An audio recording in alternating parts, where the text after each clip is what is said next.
Just as we are getting used to stage 1 outages till 4 p.m, Eskom levels it up to stage 2. It blames this on the failure of 3 generating units. Meanwhile, government is forging ahead with its energy action plan. A commitment from China will help in this mission. It's sending equipment to keep lights on and around 500 public facilities. Let's bring in our reporter, senior reporter that is Avu Mdila, to find out more about how this works. Avu, so what is this? Is it a grant or what is it really? Well, it's a bit of both, Masako. Okay. Firstly, it's a 167 million rand donation that is for technical assistance, technical equipment, I beg your pardon, that comes in generators, your solar PVs.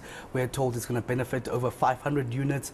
Those would include clinics, hospitals, police stations and schools. And we're told at least 440 of those units are already on the way. So it is supposed to help with the electricity crisis in those public entities. The other is a 500 million rand grant. Now, that's where the worrisome issue is, because what are the terms and conditions of this grant? I remember when that memorandum of cooperation was being signed by the electricity minister, Josienzo Ramakgopa, I actually posed that question as he signed this alongside those 8 entities that are supposed to be doing the work.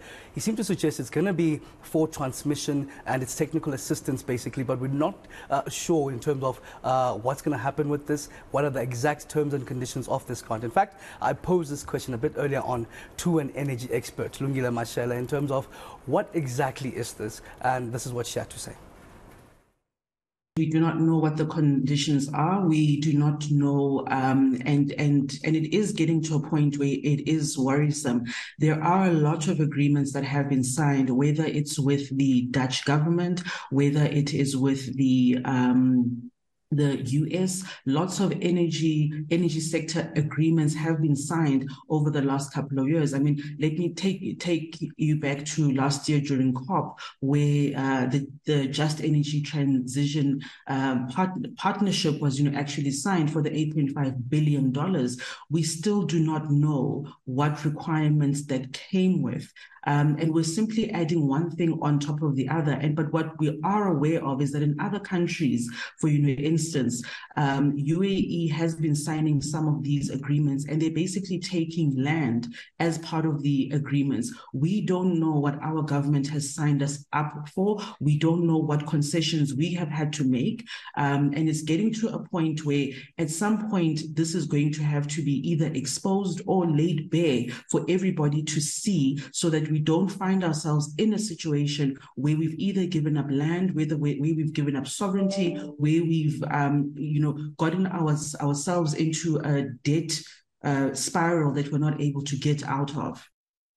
I think in the media probing last week at the BRICS summit, Avu, the minister says something to the effect that donations are not attached to any agreements, as in like that you'd have like in a contract, right?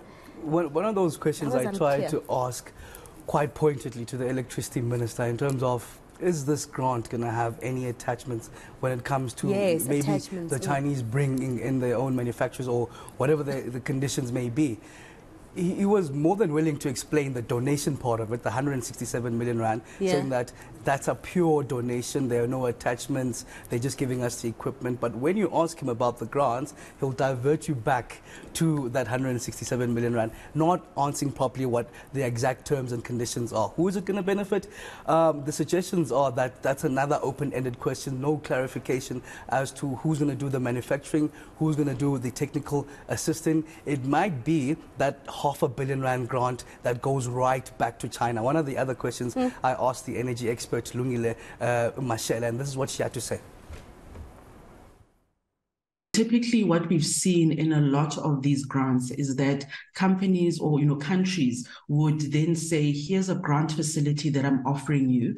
However, you need to use my consultants, and my consultants will develop the work, they will develop the scope, they will do the engineering studies, they will do everything that has to be done prior to. and then you are more than welcome to run an RFP process. But in more cases than not, a very key caveat in these grant agreements is that the very same donor nation will then come back and provide engineering, procurement, and construction services, EPC. And we've seen this, whether it's from the US agencies, whether it is with Japan or with China or with Europe. Ultimately, this is how they grow their own companies. This is how they plow back into their own economies. So even this grant funding that we're seeing, it does not necessarily mean that South Africans are going to benefit. It's most likely a farm out to their consulting firms, and they will invoice, and the money ultimately winds up back in China. And just listening to that expert, Aviwe, like kids of today would say, is not make sure, like they said on social media.